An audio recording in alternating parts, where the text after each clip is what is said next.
Bismillahirrahmanirrahim. Assalamualaikum warahmatullahi wabarakatuh.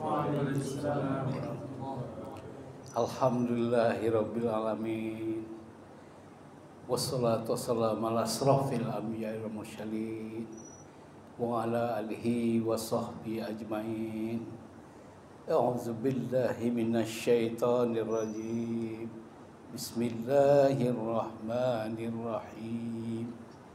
Alhamdulillahi rabbil alamin arrahmanir rahim maliki yaumiddin iyyaka na'budu wa iyyaka nasta'in ihdinas siratal mustaqim siratal ladzina an'amta 'alaihim ghairil maghdubi 'alaihim waladdallin. Qala Allahu ta'ala bil Qur'anil azim. Bismillahirrahmanirrahim. Alif lam mim. Dzalikal kitabu la raiba fihi hudan lil muttaqin. Alladzina yu'minuna bil ghaibi wa yuqimuna sholata wa mimma razaqnahum yunfiqun. Qala Allahu ta'ala bil Qur'anil azim. Lillahi ma fis samawati wa ma fil ardh wa in tubdu ma fi anfusikum aw tukhfu yuhasibkum bihi Allah fayaghfiru liman yasha wa yu'adzibu man yasha wallahu ala kulli syai'in qadir. Amma ba'du. Saudaraku jemaah maghrib, tuan-tuan yang dimuliakan Allah Subhanahu wa ta'ala. Buya lihat cerah sekali muka-muka saudaraku semuanya. Hanyalah orang yang sering sholat ke masjid, yang sering mendapat hidayah dari Allah. Ada cahaya yang bisa kita lihat. Yang bisa melihat itu adalah batin kita masing-masing. Bisa tercermin dalam muka seseorang. Dilihat hari ini setelah Buya melihat habis salat maghrib ini, saudaraku semuanya datang bercahaya, datang dari muka luar biasa. Enggak semua orang mendapat panggilan seperti itu. Kenapa? Kita bicara iman sekarang ini gitu ya. Bukan lagi bicara iman, tetapi keimanan dan ketakwaan. Kalau bicara keimanan, semua orang mungkin umat muslim Indonesia beriman ya. Faktanya setiap hari Jumat datang ke masjid ya Pak ya. Ramai dan penuh sekali masjid itu setiap Jumat. Pasti itu. Jangan kita menyangka orang di mall, di pasar tidak sholat. Mereka sholat juga. Mungkin ada yang sendiri-sendiri. Ada juga berjemaah ke musola di pasar itu. Cuma masalahnya kita yang belum bertemu. Belum melakukan satu diskusi secara langsung. Nah, pada maghrib ini Buya dapat tugas bertakrir dan sekalian ceramah tauziah. Kalau istilah kami itu namanya siapa yang memberikan takrir dan juga sekalian kalau ceramah itu bayan. Nah, bayan. Jadi kami terkenalnya gitu. Tugas ini sangat berat juga Pak. Tapi kalau dilatih dapat hidayah, kita di depan ini bicara seperti ada yang membisikkan sesuatu gitu ya. Itu pertanda bahwa kita juga mendapat petunjuk. Menyampaikan tadi ayat pertama Buya bacakan. Itu luar biasa. Perintah dari Allah langsung kepada Nabi SAW agar dibaca 17 kali dalam satu hari satu malam surah Al-Fatihah. Betul ya Pak ya? Kalau kita baca tidak sah. Tambah 9 kali mungkin kita sholat sunnah. Bagian sholat subuh sebelum subuh biasanya 2 rakaat juga 4. Zuhur 2 rakaat juga tambah setelahnya 2 rakaat juga 4 juga. Asar sebelumnya aja 2 rakaat mungkin 4 juga. Maghrib sebelum dan sesudah bisa sholat sunnah gitu ya. Tambah isya bisa sesudah dan sebelumnya. Tambah masing-masing 2 rakaat. Jadi yang kita baca itu Buya hitung-hitung itu hampir 28 kali sehari Pak surah Al-Fatihah. Sangat luar biasa. Dia ditempatkan di depan Al-Quran di awal pembukaan surah juz 1. Dan kalau kita maknai surah Al-Fatihah itu luar biasa, maka orang yang sholat itu apalagi berjemaah itu cahayanya beda dengan hanya sholat sekali Jumat aja kita ketemu. Itu beda ya. Beda tuh Pak. Bisa kita bedakan dengan batin kita. Kita ketemu dia salaman. Assalamualaikum. Waalaikumsalam. Hatinya tenang. Jiwanya damai. Dan Buya melihat juga habis maghrib itu di sini. Di sebelah Buya tadi sholat luar biasa. Selalu salaman gitu. Buya salut. Termasuk ketua DKM dan pengurusnya. Yang kami hormati gitu ya. Menjamu kami luar biasa di sini. Nah sebagian tugas kami saat ini bertamu ke rumah penduduk. Yang nggak ketemu di masjid kok ada di rumahnya sekarang gitu. Yang ketemu di masjid ketemu lagi ada di rumahnya juga sebagian. Nah itu adalah bagian tugas kami. Kami bagi tugas. Ada bagian tugas luar, ada bagian tugas dalam. Nah Buya tugas bagian dalam nih. Takrir sekalipun kita sekalian kita bayan gitu ya. Nah semoga Bapak-bapak sekalian tentang surah Al-Fatihah itu Buya mengarang buku sendiri tentang mukjizat Al-Fatihah atas dukungan dari teman-teman jemaah tabligh juga atas guru-guru Buya. Udah meninggal semuanya. Buya Hamka, Kiai Haji Mawadi Labay gitu kan belajar tentang surah Al-Fatihah itu. Nah, sehingga bukunya akan dicetak nanti kita bagikan insyaallah gitu ya. Itu buku Buya yang 5 terakhir. Makna dari Buya berjemaah dengan jemaah tabligh ini jadi ingat wah Al-Fatihah itu seru ya. Jarang dibicarakan orang padahal wajib dibaca 17 kali minimal sehari semalam.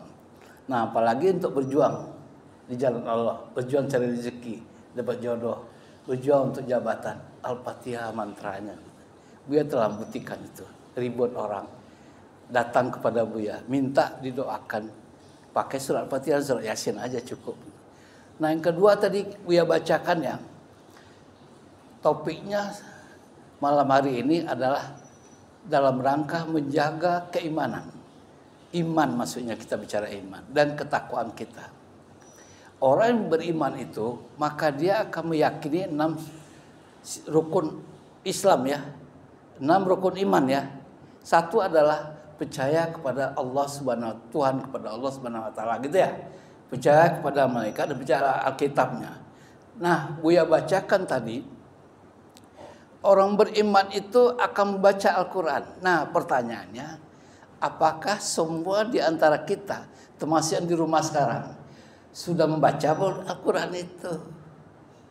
Benar nggak Al-Quran itu sebagai petunjuk datang dari gaib? Maka tadi ada surat Alif Lam Mim, Allah yang Maha Tahu. Zalikal kitabul la raiba fi. Inilah Alkitab yang benar-benar datang dari yang gaib, petunjuk bagi orang beriman bertakwa. Pertanyaan, kita gunakan nggak Al-Quran itu untuk berjuang dalam hidup ini, dalam keseharian kita? Kita baca nggak Al-Quran itu? Maka kami wajib, saudaraku sekalian, mau nggak mau, Buya selama setahun hampir 50 hari ini duduk di majelis kita di sini baca Al-Quran Pak, paling tidak 10 ayat di juz 30. Kemudian surat Yasin ditambahkan 6. Buya nangis dalam hati, ya Allah. Hanya melewati inilah hamba berpetunjuk. Tidak bisa dengan cara lain. Hamba selama ini jadi presiden direktur perusahaan hamba. Hamba ketua ormas di perusahaan, ketua ormas di negeri ini. Tapi tidak bisa dan tidak sempat lagi membaca Al-Quran. Dan Buya menangis Pak. Teman-teman memanggil, hai kita taklim baca Al-Quran. Setelah dibacakan Al-Quran itu kami bergiliran Pak. Dan menikmati Al-Quran itu. Dan belum memaknai 100% memang betul. Tapi sangat mengharukan hati gitu. Oleh sebab itu kami Pak Terus terang aja Tuhan Allah yang Maha Kasih, Maha Penyayang itu. Kami datang bertamu ke masjid Bapak termasuk. Buya termasuk yang masjid yang ke-120 hari ini. Ingin mengajak kebersamaan ini. Apa yang kami lakukan berkunjung ke rumah. Paling ayo kita ke masjid. Ayo kita bersama-sama di masjid. Karena orang beriman itu pergi ke masjid. Orang bertakwa itu apalagi. Karena dia berpuasa di bulan suci Ramadan. Untuk menjadi orang bertakwa. Betul Pak ya? Kita membicara rukun Islam. Pertama, kalimat thayyibah ada di dalam itu. Asyhadu an la ilaha illallah wa asyhadu anna Muhammadar Rasulullah. Betul Pak ya? Kita ucapkan tiada Tuhan selain Allah dan Muhammad utusannya. Nah, ada kalimat selalu kalau sahabat Rasulullah kalimat thayyibah. Kalau sudah membaca itu la ilaha illallah, itu adalah zikir yang paling hebat. Dan bacaan sangat muhkamat didengar oleh Allah langsung karena kita mengatakan tiada Tuhan selain Allah. Nah, kalau orang yang mengatakan itu maka ia mendirikan sholat. Kalau tidak, dia adalah kafir. Dia adalah membangkang namanya itu. Pura-pura beriman, betul nggak? Berarti dia tidak mendirikan sholat. Ya Pak ya? Siapa yang tanggung jawab? Terutama anak remaja kita. Buya pun tidak lihat. Remaja SMP, SMA, perguruan tinggi. Datang ke masjid. Subuh, zuhur, Buya rindu melihat mereka gitu ya.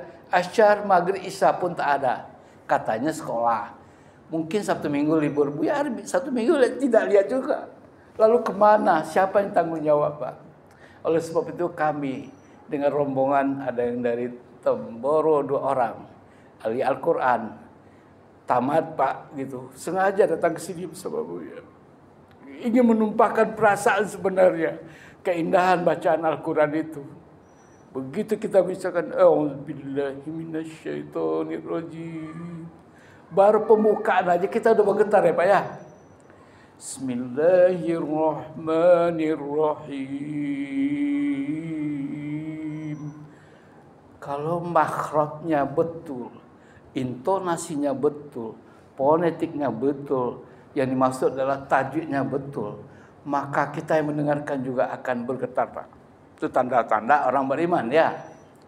Kemudian Buya tadi baca lagi surat penghujung dari Al-Baqarah yang sering kita dengar juga membaca lillahi ma fis samawati. Kepunyaan Allah segala yang ada di langit dan segala yang ada di bumi. Tidakkah kamu tunjukkan dalam hatimu atau kamu sembunyikan? Allah mengampuni siapa yang mau dan Allah menyiksa siapa yang mau. Dan Allah menguasai segala sesuatu. Nah, jadi dalam perjuangan ini Al-Quran itu menuntun ke semua orang. Mau kaya, mau miskin silakan minati gitu kan. Mau jadi orang hebat, berkarir baik, itu saatnya sekarang ini. Saatnya kita ingat dalam impian kita. Maka Al-Quran telah memberikan petunjuk. Tidak ada keraguan sedikit pun. Jangan sembunyikan dalam hati. Allah menyiksa siapa yang mau, Allah mengampuni siapa yang mau, Allah menguasai segala sesuatu. Nah, oleh sebab itu melalui kami maaf ayah, kami terpaksa harus bangun di keheningan malam Pak.